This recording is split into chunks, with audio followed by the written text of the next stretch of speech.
4, que se va a dividir en una práctica en 2 horas. En esta primera instancia, a las 18 horas, ya estamos dando comienzo al ámbito sociocomunitario, y a las 19 horas vamos a dar lugar a la práctica de psicopedagogía forense. Así que cada una de las exposiciones va a llevar aproximadamente 40 minutos, con un espacio de preguntas. Algunas ya las tenemos adelantadas por lo que ustedes pudieron plasmar en los foros, y algunas que queden por fuera de esas preguntas las pueden ir haciendo en el chat cuando finalicen las profesionales, como para que eso no presente algunas fluctuaciones en la exposición. Al finalizar la clase de hoy, menciono nuevamente, por favor, la alumna Cintia Pasou, que se quede en el Zoom, que queremos hablar con ella. Y bueno, y ahora sí, ya damos comienzo. Le damos la bienvenida a las 2 disertantes, a Verónica Sierra, nuestra compañera que forma parte del equipo de la materia. Gracias, Verónica. Y a la profesora Patricia Fernández, directora de la Dirección de Niñez, Adolescencia y Familia del Partido de San Isidro. A partir de ahora le damos la palabra a ellas. Gracias, chicas, muchas gracias por este espacio. Recording in progress. Bien, bueno, buenas tardes a todos. A mí ya me conocen, porque formo parte de la cátedra, pero bueno, en esta oportunidad estoy acompañada de Patricia Fernández, directora de la Dirección de Niñez, Adolescencia y Familia y coordinadora del Servicio Local de Promoción y Protección de Derechos del Niño de San Isidro, con quien, bueno, hemos trabajado durante muchísimos años en conjunto, así que vamos a empezar contándoles un poco cómo es el funcionamiento del servicio local de acá de San Isidro, y bueno, a medida que vayamos avanzando vamos a ir haciendo comentarios respecto a algunas cuestiones puntualmente, pero primero queríamos darles a conocer cómo es el funcionamiento del ámbito de trabajo. Gracias, Vero. Bueno, saludo a todos y a todas. Muchas gracias por la invitación, es un gusto poder participar de estos espacios. Para empezar y para que se puedan ubicar, cada municipio tiene organigramas particulares. En el caso de San Isidro, aguarden, ahí está. Un poco para que tengan presente dónde está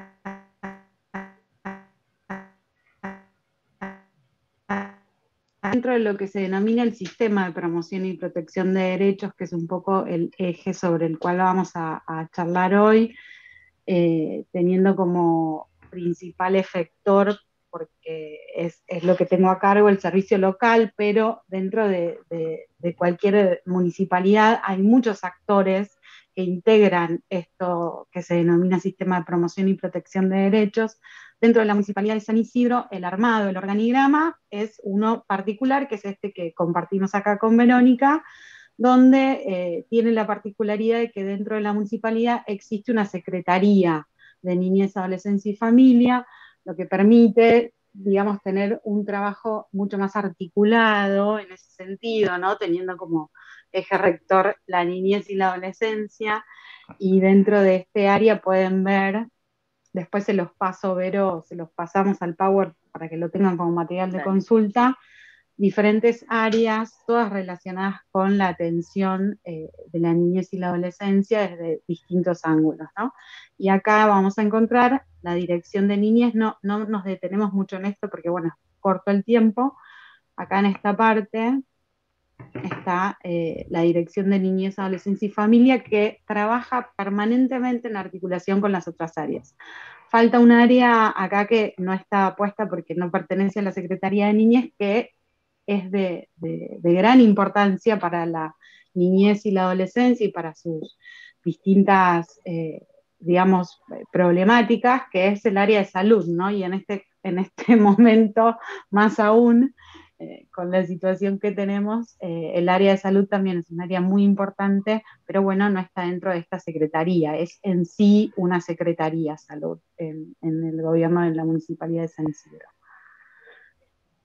Ahí vamos a algo más específico, que es cómo está armado el organigrama de la propia dirección de niñez, adolescencia y familia dentro de la Municipalidad de San Isidro. Y acá, como pueden ver, tenemos dos ejes importantes de trabajo, que son, por un lado, los centros de integración y cuidado infantil, que para que los puedan entender y no detenernos en este punto muy profundamente, son jardines maternales, ¿sí? Atienden población entre 0 y 3 años. Y por Pertenecen otro a lo que lado, sería educación no formal, digamos. exactamente, sí, por eso no son denominadas,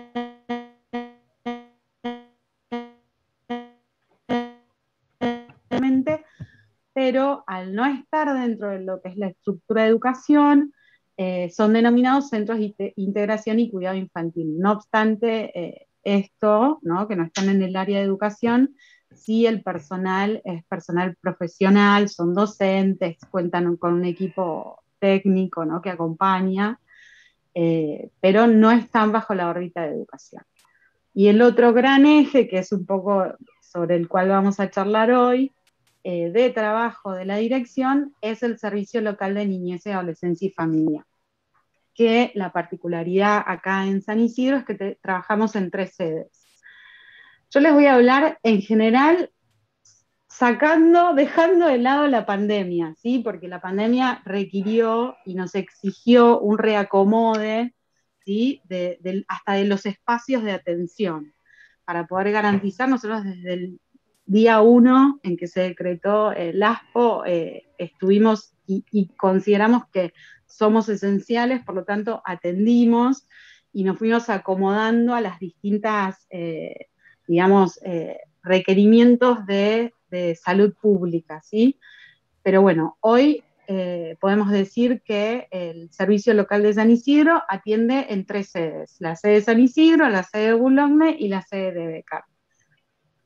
Cuenta además con equipos auxiliares al trabajo de los servicios locales, que es el equipo legal, que básicamente ya su nombre les debe indicar, es el equipo de abogados, ¿sí?, con los cuales permanentemente se articula, porque son quienes encuadran la tarea de los operadores del servicio local, el equipo de adopción y abrigos, que son quienes acompañan determinada instancia en el camino de la protección de derechos de los niños, son quienes acompañan a los niños que están en situación de adoptabilidad y a los niños que están bajo medida de protección especial, que avanzada la exposición van a poder entender bien de qué hablamos cuando hablamos de medida de abrigo, medida de protección especial, y el equipo de escuelas. Y acá, en general, trabajamos con muchas colegas de ustedes, porque el equipo de escuelas, dada la gran demanda que hay y la gran articulación que se tiene con el efector educación, exigió que tengamos un equipo exclusivo para la institución educación, ¿sí? Básicamente porque es, digamos, el lugar donde con mayor frecuencia se suelen detectar situaciones de vulneración de derechos en niños, niñas y adolescentes.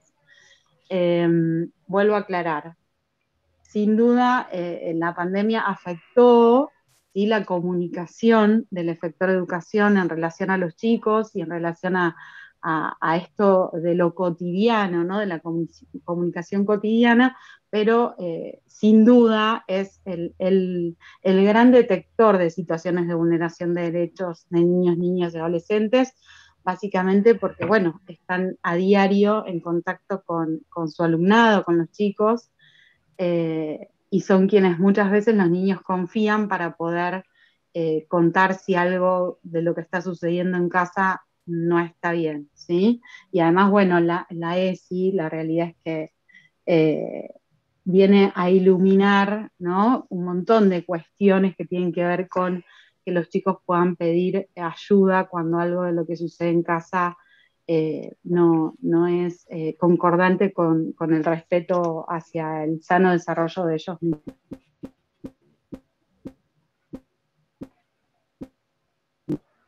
Un poquito en lo que es un servicio local, y para poder entender qué es un servicio local hay que mencionar cuál es el marco legal que contiene las intervenciones, ¿sí? Obviamente la piedra basal del sistema de protección es la Convención por los Derechos del Niño, que entiendo todos la deben conocer. En nuestro país tiene el rango constitucional, o sea que está a la altura, ¿sí?, de la Constitución argentina, y a partir de ahí, de este reconocimiento, de darle este rango a la Convención por los Derechos de los Niños, lo que obligaba a la Convención era a adecuar las leyes de cada uno de los estados participantes al paradigma de promoción y protección de derechos. Y la Argentina paulatinamente fue adecuando sus leyes. Primero surge, y en el mismo año, la 26.061, que es la Ley Nacional de Promoción y Protección de Derechos, y ese mismo año, muy En rapidito, concomitancia, sí, tal cual. exactamente, la 13.298, que básicamente es la que rige nuestras acciones, ¿sí?, dentro de la provincia de Buenos Aires.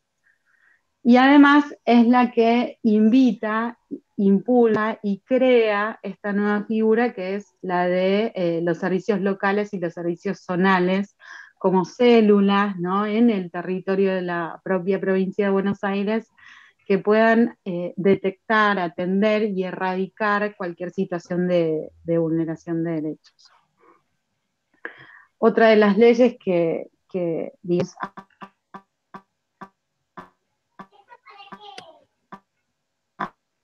digamos, no en un índice alto, en general los servicios locales se abocan más a lo que es la promoción y la protección de derechos. Para lo que es jóvenes en conflicto con la ley, existe también un sistema de protección que son, ay, Berito, dame una mano Los centros con de eso. Ahí va, referencia. los centros de Los centros de referencia. referencia zonales, que Exacto. son específicos digamos, del fuero penal juvenil. Lo que sí ocurre es que obviamente dentro del servicio local determinadas situaciones son derivadas por los juzgados del fuero para abordar situaciones en forma conjunta, ¿sí? Digamos, detectada una situación delictiva de un adolescente o un niño o una niña, se deriva al servicio local para también trabajar en forma conjunta la posible o eventual vulneración de algún otro derecho. Que por lo En ese general sucede sentido, eso. sí, tal cual. Un poco cuando uno historiza a ese adolescente en la provincia de Buenos Aires, los jóvenes son punibles de algún tipo de sanción penal entre los 16 y los 18. Previo a eso no son, digamos, sancionables, a excepción de cuestiones muy particulares, digamos, pero en general así es. Uno infiere que existe una situación de vulneración de derechos cuando algún joven, niño o niña, atraviesa una situación de conflicto con la ley penal. Sí es real y hay que reconocerlo, y esto es también, digamos, respetar el sistema de promoción y protección, lo específico que tiene este fuero, ¿sí? Ningún niño o adolescente puede ser evaluado ni evaluado su accionar, digamos, ¿no? Desde el fuero de los adultos. Otra de las leyes que sin duda regulan nuestra tarea es la Ley de Violencia Familiar, que es la 12.569, y en este punto particular el trabajo es codo a codo con los juzgados de familia, con el foro de familia. Acá en San Isidro es bastante rico la oferta porque tenemos 6 juzgados de familia. 6. Exacto, somos distrito judicial, digamos. Y la ley 14.528, que es la que regula el procedimiento de adopción, que parece algo muy chiquito, pero en realidad muchos niños que son acompañados por el servicio local y no pueden regresar a sus familias biológicas o originarias, aunque no fueran biológicas, son declarados en situación de adoptabilidad. Y el Estado debe garantizar una familia para ese niño. A veces uno en la tele escucha lo inverso, ¿no? Desde la perspectiva del adulto. Estos papás que transitan, o este deseo de ser papás, ¿no? Y el reclamo por el trabajo del Estado en pos de subsanar esto, pero en realidad el Estado lo que debe garantizar es una familia para cada uno de los niños, niñas y adolescentes que se encuentran en situación de adoptabilidad. Y por último, pero no menos importante, el Código Civil y Comercial, sobre todo lo relacionado con la última reforma, que realmente viene a modificar un montón de cuestiones, sobre todo lo relacionado con los cuidados parentales, ¿no? El cambio de término en determinadas funciones de los adultos en función de los cuidados de los niños, y también atravesados por cierto grado mayor de perspectiva de género. ¿Sí? La última modificación del código. Sí, y continúa también ampliando la capacidad de decisión progresiva, ¿no?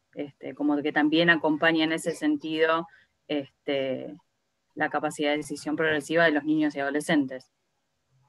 Absolutamente de acuerdo. Es la gran figura legal que aporta a los servicios y al sistema de protección, ¿no? Que es la capacidad paulatina de los jóvenes y de niños en términos de que esta voz, que la decisión de ellos y la postura de ellos deba ser respetada, y la necesidad de poder ir fortaleciendo la autonomía progresiva de los niños, niñas y adolescentes. Bueno, volviendo a la 13.298, que es la ley provincial de promoción y protección de derechos, como le contábamos antes con Vero, esta es la ley que invita a los municipios a la apertura, a través de la firma de un convenio con el organismo provincial de niñez, para la apertura de los servicios locales, que si uno lo tuviera que resumir, corregime de ver o sumame en esto, básicamente los servicios locales son oficinas de derechos, ¿sí? Es el órgano de aplicación. Ese de la ley 13.298, exactamente, es el órgano administrativo de aplicación en el ámbito local, justamente. Lo interesante de esta ley es esto, ¿no? Esta palabra local, servicio local, esta palabra realmente define el espíritu, que tiene que ver con oficinas pequeñas, digamos, con una territorialidad que tal vez no sea muy grande, pero que sí permite un tendido y una construcción de red que sin duda va a ser el espíritu de los servicios locales, ¿sí? Básicamente porque es lo imprescindible para lograr estrategias que se acomoden lo mejor posible a las necesidades de ese niño, niña, adolescente, con los recursos con los que cuenta en su comunidad. ¿Sí? Por eso lo interesante de esta particularidad, ¿no? De lo local. Uno ya lo naturaliza, pero en realidad viene a definir la necesidad de que sea un abordaje donde se cuente con digamos, lo que convive con ese niño, con los recursos que tiene alrededor. Y de hecho, digamos, la disposición, como les contábamos al principio, de cómo está conformado el servicio local de San Isidro puntualmente, digamos, si bien acá, como ven, la ley, digamos, prevé o plantea que el servicio local tiene que estar conformado por un abogado, un médico, un psicólogo y un trabajador social. Eso es lo que la ley prevé en principio, ¿sí? A partir de eso, cada municipio que firme convenio y cree un servicio local, tiene la posibilidad de armar sus equipos y su estrategia de abordaje territorial de la forma que considere conveniente y de acuerdo también a los recursos con los que cuente, ¿sí? En el caso de San Isidro, como habrán visto en el principio en el organigrama, el servicio local cuenta con 3 sedes, con lo cual imaginen que 3 sedes claramente dispone de un equipo muchísimo más grande que, según está conformado por ley, por 4 personas, ¿sí? Entonces, no hay ya de por sí un solo abogado, sino que hay un equipo de abogados o de legales, como contaba Patricia al principio. Toda la médica, ¿sí? Como contamos con hospitales municipales, se articula directamente con el equipo de salud del materno infantil o Hospital Central, Hospital de Boulogne, para aquellos que sean ya mayores de 15 años y no estén dentro de lo que sería el sistema materno infantil. Y psicólogos y trabajadores sociales también están conformados, digamos, están dentro del equipo del servicio local. Sumamos además un montón de otras profesiones, ¿sí? Que se considera por la perspectiva de trabajo que tiene el servicio acá en San Isidro, como de enriquecimiento, ¿sí? Y que aportan a esto de la interdisciplina y a la multidisciplina, ¿sí? Entonces, nosotros en San Isidro, en las 3 sedes de trabajo, también están pensadas estratégicamente para abordaje y acercamiento de la comunidad al servicio, ¿sí? Sucede mucho que frente a situaciones de vulneración, es difícil que las familias accedan quizás de una punta digamos, del partido a la otra. Entonces, ¿qué fue en el 2014 que se descentraliza? 2014, sí. 2014, Creo que antes. Sí, puede ser que en el 2012, ya en el 2013 estaban las 3 sedes.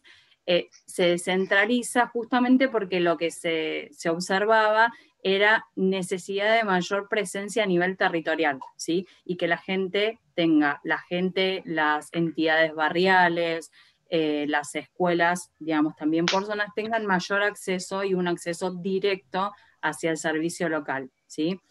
Pensemos también que los equipos de operadores que trabajan en el servicio son operadores que van al domicilio, no es solamente que la gente viene a las oficinas, sino que se trabaja justamente en el territorio.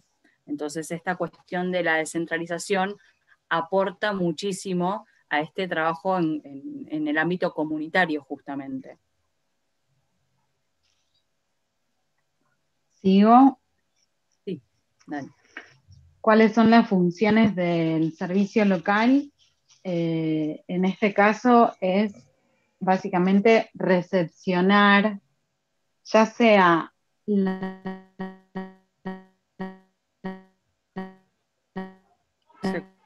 de que un niño, niña o adolescente. Perdón, ¿Se pero corta? se cortó todo. Se cortó un poquito, sí. No escuchamos nada. ¿Ahí? Ahora sí. ¿Ahí? ¿Sí? Me toco y se me apagan. Se me caen, entonces me toco y se me apagan los auriculares. El servicio local, básicamente, y esto es importante señalarlo, tiene la obligación, ¿sí?, en tanto órgano de aplicación de la 13.298, de tomar intervención cuando existe la sospecha o la certeza de que hay un niño, niña o adolescente, hablamos entre 0 y 18 años, que ve amenazado o que tiene una situación de vulneración de derechos.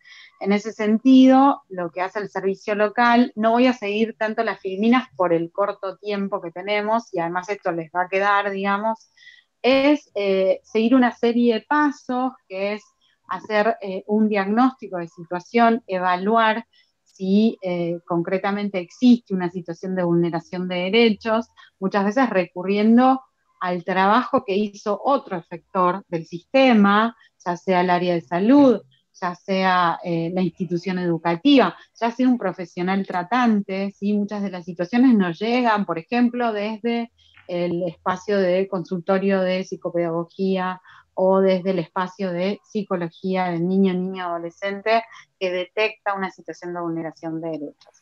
Y en general, una de las tareas que nos corresponde hacer es evaluar la capacidad de cuidados parentales, ¿no? El ejercicio de los cuidados que lleva adelante el adulto que tiene a cargo a ese niño, niña o adolescente. Suele, no es siempre así, pero suele ocurrir que hay, cierta ineficiencia, pero no lo digo desde un lugar descalificativo, ¿sí?, sino descriptivo. Hay una falta de capacidad de poder resolver determinada cuestión, ya sea porque no tienen los elementos, porque no existe el recurso, ¿sí? Porque no logra tomar una distancia óptima quien ejerce los cuidados parentales de la situación de vulneración de derechos para poder encaminar con eficiencia, ¿sí?, la situación, y que esto no sea más que una circunstancia de vida del niño, niña, adolescente. Ay, perdón, se me cae. Se corta ahí. ¿Qué son las amenazas? Ahí estamos. Ahora sí. ¿Sí?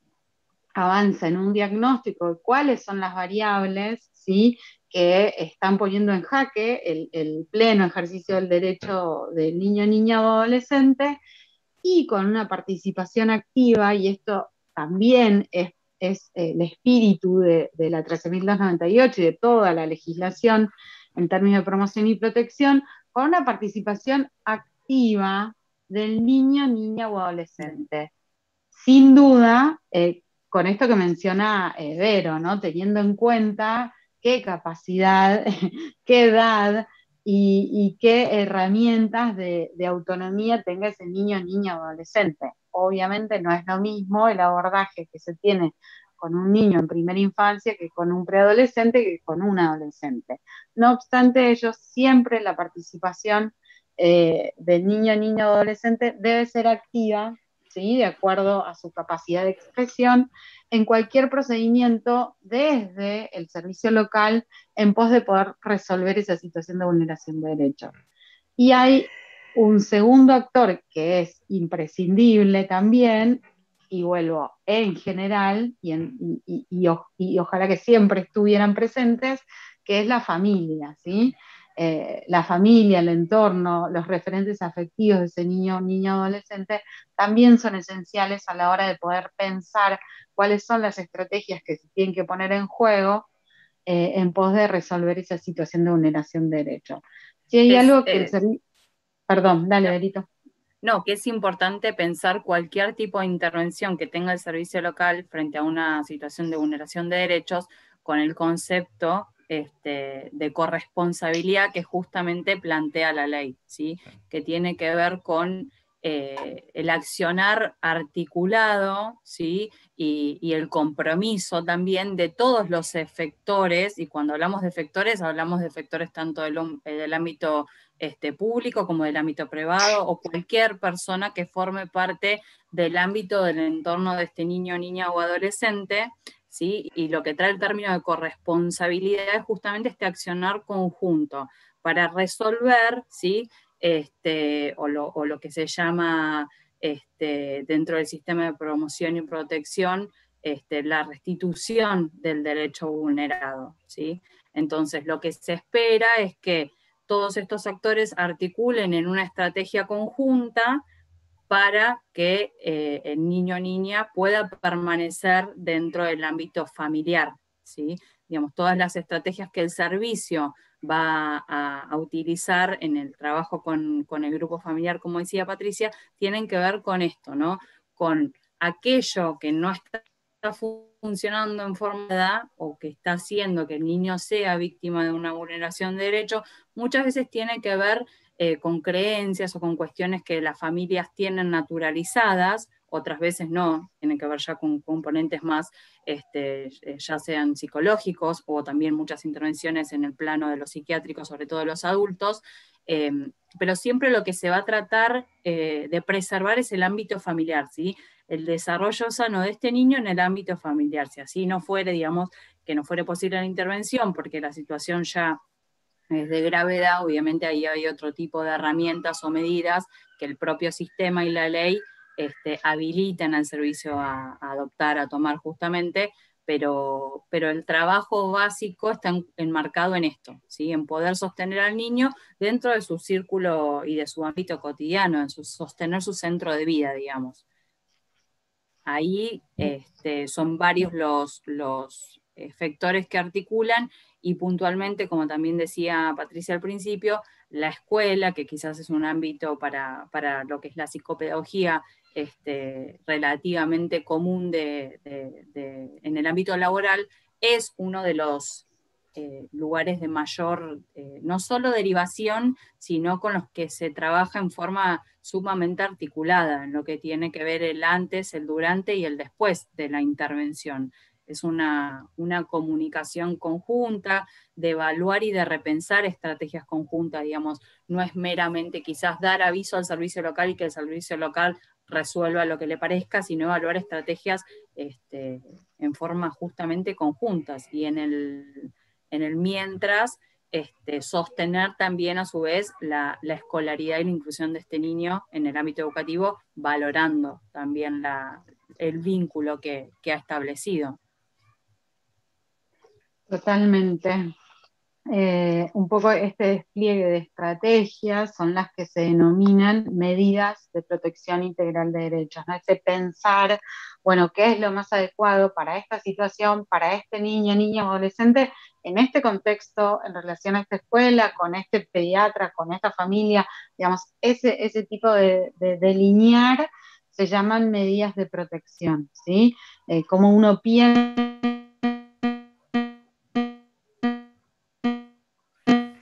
Ay, Patricia, Pero se te frizó. corta. Sí, se cortó. ahora, Ahí está. Ahora vas bien. Sí, sí, a ver. ¿sí? Ahí. Ahora sí. No, ahora no. ¿Y sin auricular? Ahora, Ahí sí. Ahora sí.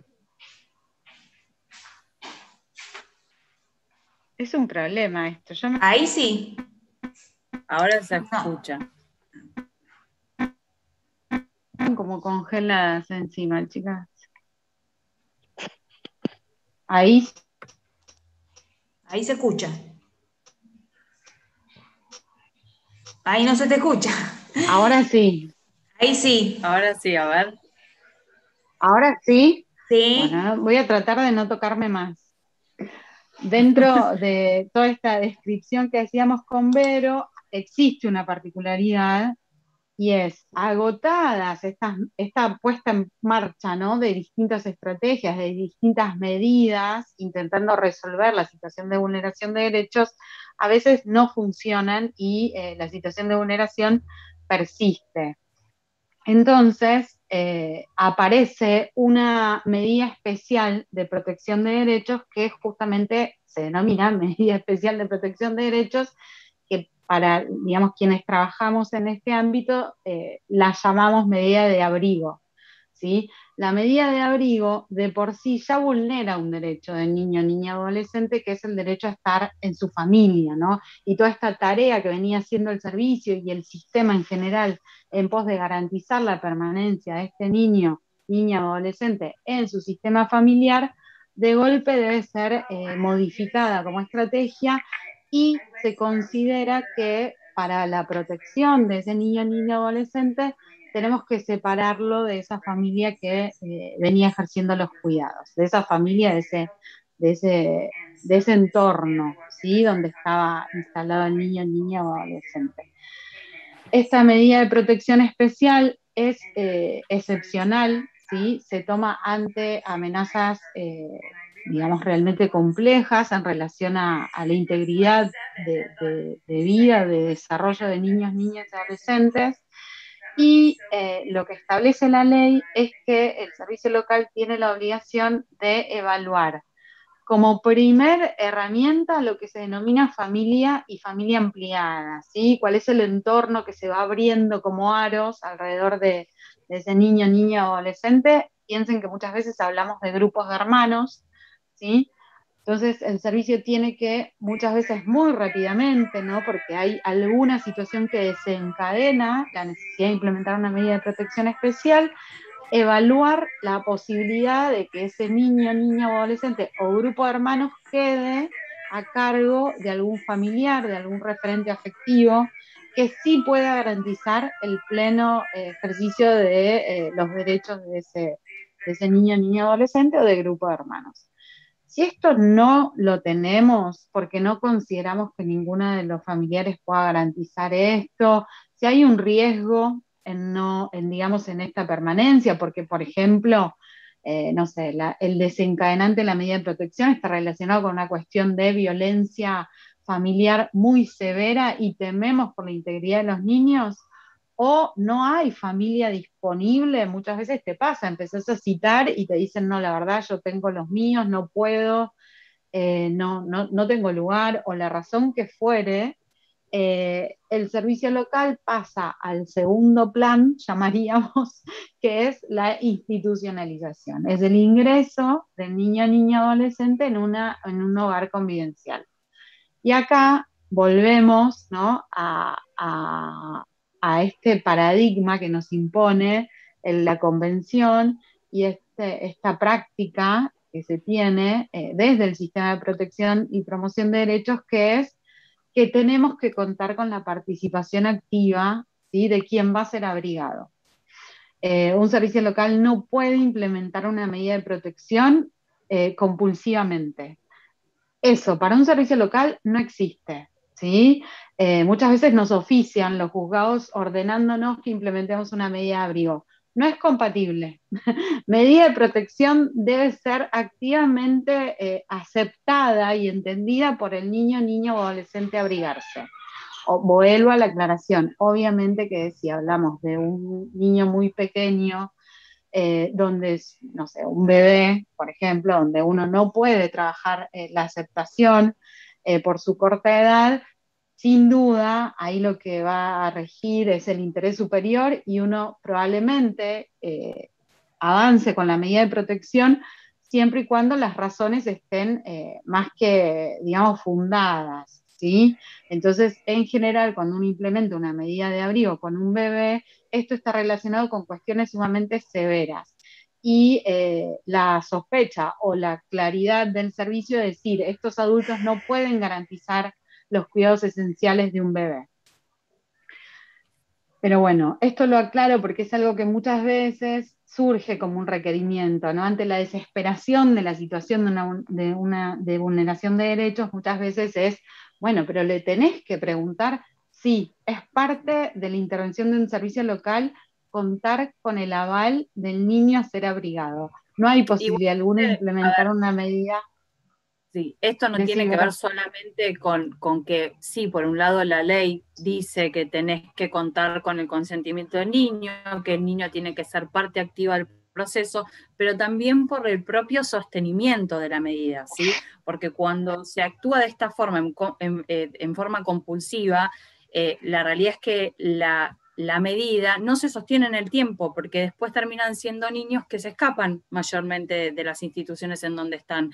Entonces es como iniciar de nuevo el proceso habiendo ya fracasado la estrategia. Entonces termina siendo más difícil y más complejo. Lo que uno tiene que trabajar con el niño y hasta con la familia también es la aceptación de la medida como parte de un proceso justamente. Cuando nosotros pensamos digamos, en servicio local, y acá también en relación a esta cuestión de los equipos que sean interdisciplinarios y el abordaje y la mirada que se les da, tiene que ver justamente con esto, ¿no?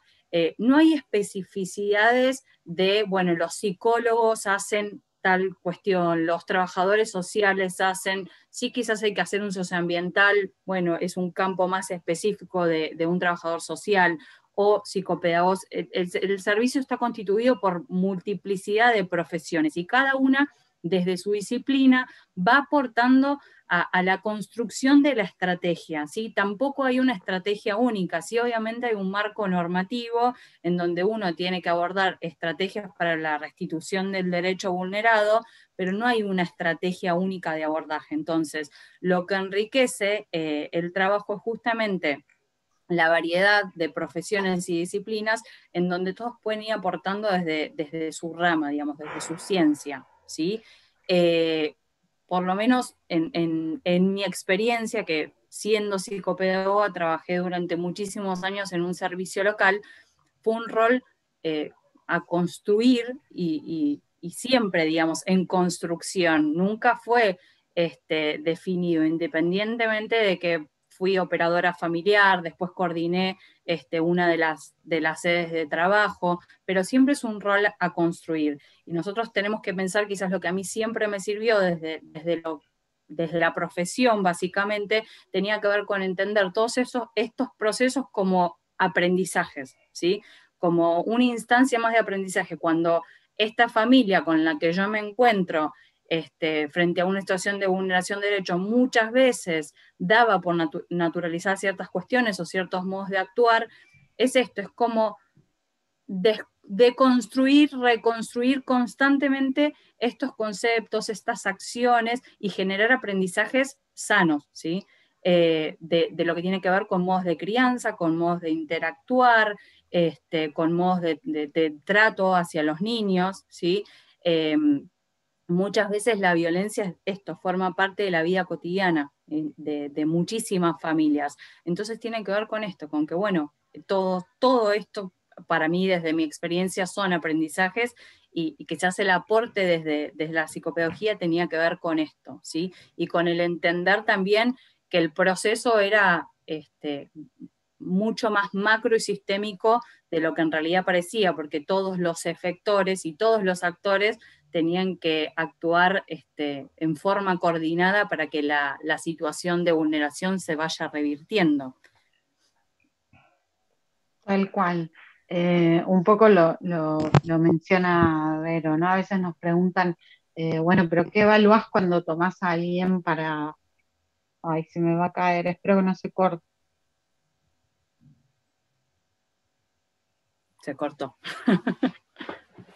Ahí volvió, ahí volvió, ahí volvió. Sí. Muchas veces nos preguntan, bueno, ¿y qué evaluás a la hora de tomar un operador de familia? Porque hay una particularidad en el servicio local que es la cadena de firmas, ¿no? Lo que tiene que estar garantizado legalmente son aquellos roles que mencionamos en las primeras filminas, digamos. Tiene que firmar el abogado, tiene que firmar la coordinadora del servicio local, y nosotros sumamos el trabajador social y el coordinador de sedes. Son un montón de firmas a la hora de sacar cualquier escrito, que son muchos los escritos que se sacan. ¿Qué es lo que buscamos? Es, primero, la mirada, que vean el niño, niña o adolescente en tanto sujeto de derechos, que eso no esté en duda, digamos, no tanto la disciplina desde donde vienen, y la disposición y la capacidad de poder trabajar en equipo. Nadie en un servicio local puede trabajar solo. No hay forma de llevar adelante ningún tipo de estrategia. Y ahí la experiencia lo que nos señala es que cuantas más disciplinas, cuantas más profesiones tenés en los equipos, más ricas son el pensar estas intervenciones. Esto es lo que rescatamos muchísimo. Nos hemos tenido profesores de historia, acompañantes terapéuticos, todos nos dejan y nos han acompañado enriqueciendo el pensar cómo resolver esa determinada situación. Y bueno, Vero, como lo señala, muchos años estuvo, así que la verdad que fue un placer trabajar con ella. Bueno, acá cerramos un poco, está todo muy reducido. ¿Cuáles son los motivos por los cuales uno, como servicio local, puede implementar una medida de protección?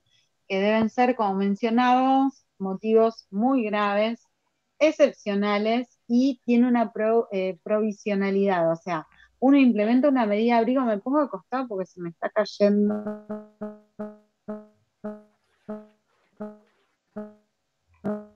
Igual se Ahí. cortó, pero bueno, ahí va. Igual, la provisionalidad tiene que ver con la duración, digamos, de esta medida de abrigo en el ámbito ya sea institucional o intrafamiliar por un plazo máximo de 180 días. ¿Sí? Puede ser menor, pero no mayor. En el lapso de estos 180 días, lo que hace el servicio local es abrir una instancia de trabajo para que ese niño, esa niña o ese adolescente pueda volver a su núcleo familiar habiéndose restituido el derecho que estaba vulnerado, que lo llevó, digamos, a estar en la situación de abrigo, ¿sí? Bien, ¿no? Yo no sé cuánto quieren dejar para preguntas o cuestiones. Quedan 10 minutos, capaz. Por eso. Abrimos a preguntas por si quieren, porque posiblemente surjan. Sí. Y yo diría eso, chicas, porque así queda el espacio para hacer dale. consultas. En relación a lo que dale.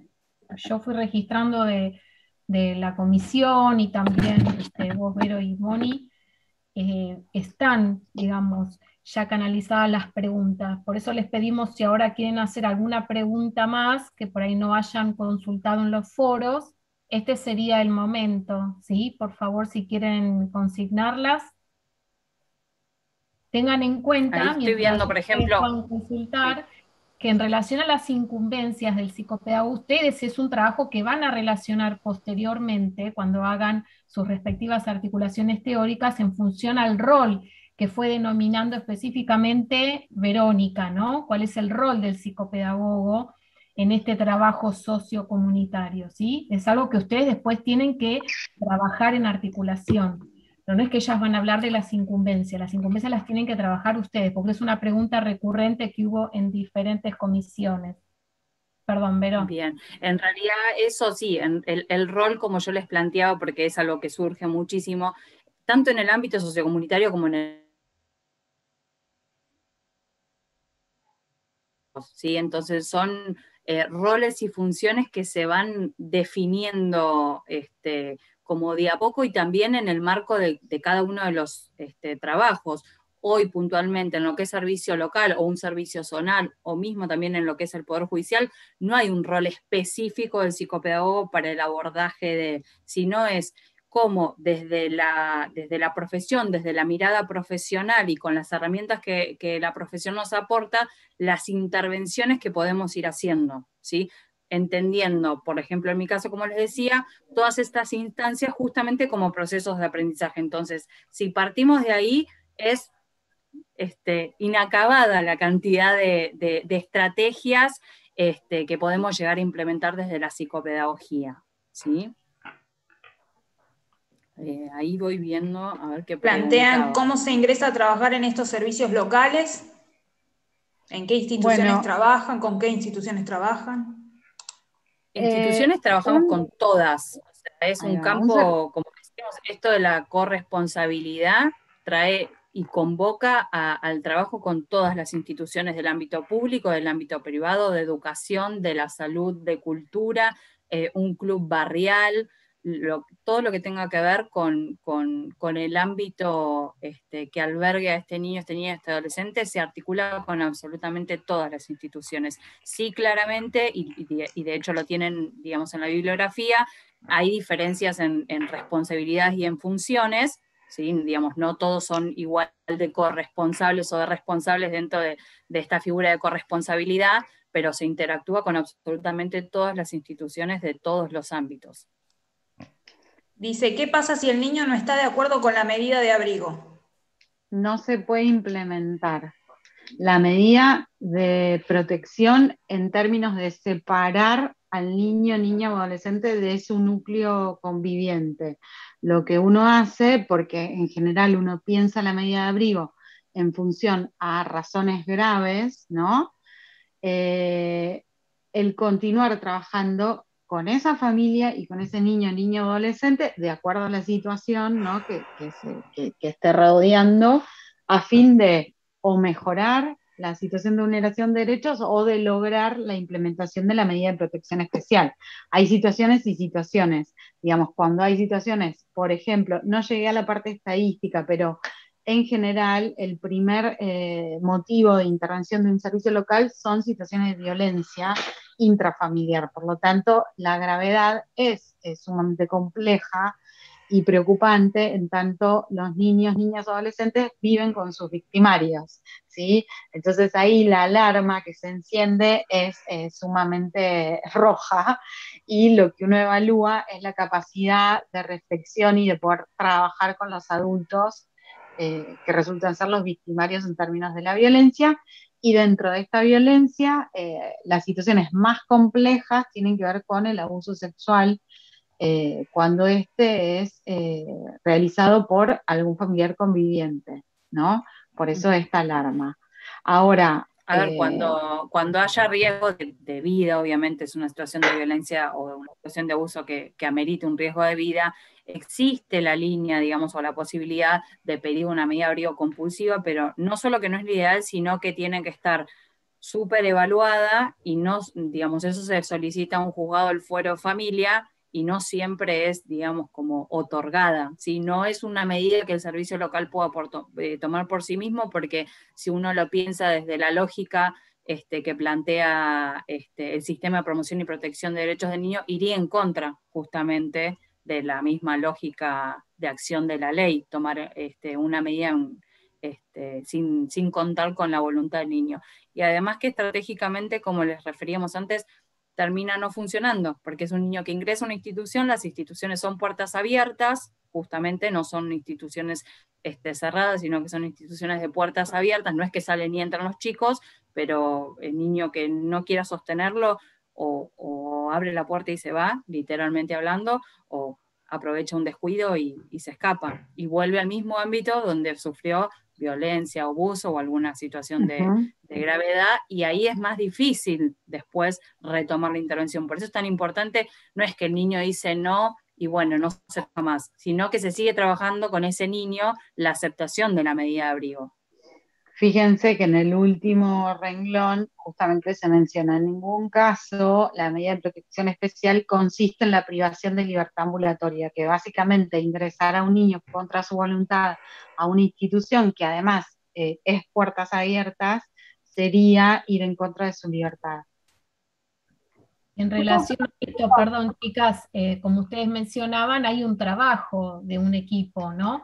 Entonces también se trabajará con estos adultos en estas situaciones que están vulnerando derechos. Entonces, hay un trabajo también posterior a la situación, por más que el niño se niegue a esa medida de aplicación. Exacto, quizás uno empiece a intervenir en una situación y son 5 o 6 meses de trabajo, y recién ahí, cuando uno ve que no hay posibilidad de cambio por parte del grupo familiar, o que la situación comienza a agravarse, o que cada vez, digamos, se van detectando mayores situaciones de vulneración, porque quizás empiece a intervenir porque el colegio nota, no sé, o cierta cuestión, y una vez que uno empieza a intervenir, después van surgiendo un montón de otros factores que hacen a la intervención y al proceso.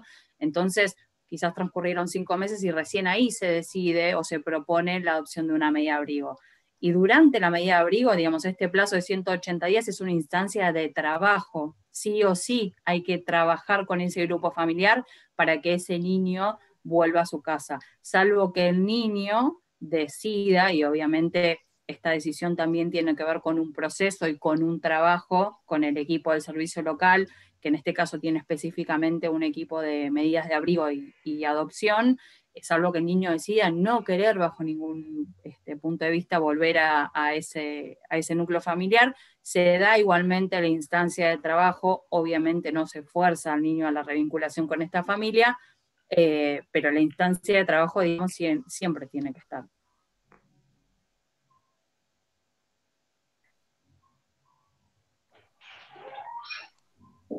¿Hay algún dispositivo o estrategia especial en esta pandemia? Sí, la realidad es que nosotros desde el día 1 de las disposiciones de aislamiento, consideramos que teníamos que atender, por lo tanto, se atendió presencialmente todo siempre, y lo que se hizo fue ir modificando los equipos de trabajo. Por ejemplo, hubo momentos donde las burbujas eran semanales, y hoy la práctica que estamos teniendo es burbuja diaria. Tenemos la sede de San Isidro, que atiende, por ejemplo, esta semana, lunes, miércoles y viernes, y martes y jueves hacen home office, cosa de que si surge alguno de los operadores, de los trabajadores con síntomas de COVID, aislamos solo la burbuja de San Isidro, y esta semana, martes y jueves, hace la burbuja Boulogne y Becar. Y lo mismo, si surge alguien, aislamos esa burbuja. La realidad es que, pudiendo respetar la bajada de la gente de epidemiología de la Secretaría de Salud, no tuvimos que desactivar nunca ninguna burbuja, porque lo que hacíamos era decirle a los chicos que integran los equipos que ante cualquier síntoma no vinieran preventivamente, que nos avisaran. La verdad es que el trabajo también, al estar los chicos sin asistir al colegio, etcétera, se podía hacer también por home office. Entonces lo que hacíamos es que el equipo que quedaba en la casa le metía mucha pila a hacer entrevistas telefónicas, llamadas, Zoom, reuniones, hasta hemos hecho, digamos, evaluaciones domiciliarias a través de videollamadas, sostener la intervención a través de los medios que tuviéramos en ese momento. Pero bueno, nos fuimos adaptando a la realidad epidemiológica.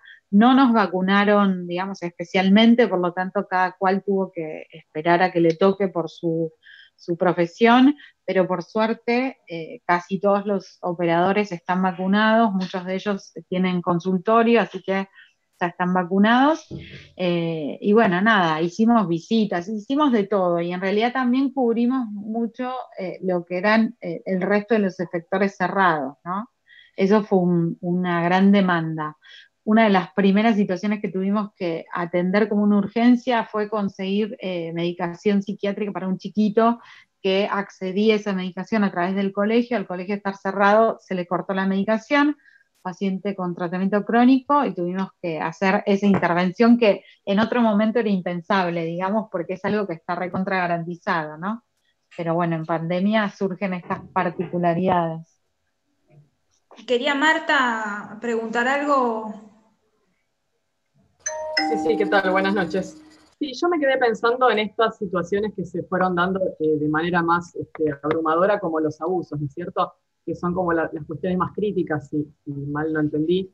Y sobre esas cuestiones se me ocurre pensar, que no sé si estará en la ley, digo, en vez de pensar estas situaciones de retirar al niño digamos, del seno familiar, ustedes mencionaban también un poco que trabajan también en paralelo con la familia, pero ¿qué se hace con el victimario? ¿No? En vez de, digamos, separar a la víctima, que es como una medida de abrigo y protección, que es en última instancia, pero mientras tanto con el victimario se trabaja, ¿cómo se trabaja? Se hacen seguimientos después de la medida de abrigo, una vez que caduca. Esas son algunas. Hay una realidad. El abuso sexual es un límite en la intervención. Vos no podés trabajar con un abusador sexual. Nosotros no apostamos a que erradique esas prácticas. Ante una situación de abuso sexual, sí o sí se realiza la denuncia penal, y no hay tutía para eso, no hay excusa. Quien detecta y tiene el relato tiene la obligación de realizar la denuncia penalmente, ¿sí? Y ahí pasa a intervenir la Fiscalía Especializada en Género. Él va a ser, digamos, él o ella va a ser investigado en términos de si cometió o no ese delito del cual se le está acusando, y sin duda la primera estrategia no va a ser la medida de protección especial, va a ser la expulsión del abusador del domicilio. Ahora, por ejemplo, nos encontramos en muchas circunstancias donde la otra parte del adulto que ejerce los cuidados no le cree al niño, niña o adolescente. Entonces, tenés hecha la denuncia por abuso sexual, tenés al abusador siendo investigado, pero la otra persona que debe garantizar dice, yo no le creo. Ahí es uno de los casos donde uno, en general, lo que tiene que hacer, más allá de haber ejercido las estrategias anteriores, ¿sí? Tenés que poder garantizar que eso a esa niña, niño, adolescente no le va a volver a pasar. Entonces, en general, se toma una medida de protección, y digo en general, tratando de garantizar la integridad sexual, física y de salud mental de ese niño, niña, adolescente que ha podido denunciar a su abusador, y se trabaja con la otra parte del adulto que tiene que garantizar los cuidados en pos de que pueda ganar herramientas para la protección. Muchas veces esto está atravesado, por ejemplo, por cuestiones de violencia de género, ¿sí? Ahora, ante una situación, ya sea de abuso sexual o de violencia física, donde hay lesiones, la denuncia se hace sí o sí, porque la justicia también es parte del sistema de promoción y protección de derechos. Gracias.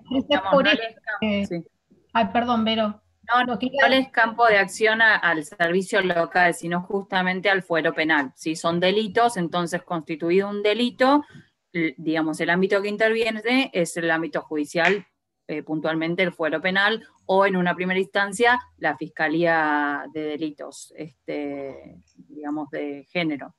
Es por esto que a continuación queríamos hacer la otra práctica que refiere al ámbito forense. Entonces es lo que amerita justamente el abordaje de la próxima charla. Patricia, te agradecemos infinitamente, fue impecable la exposición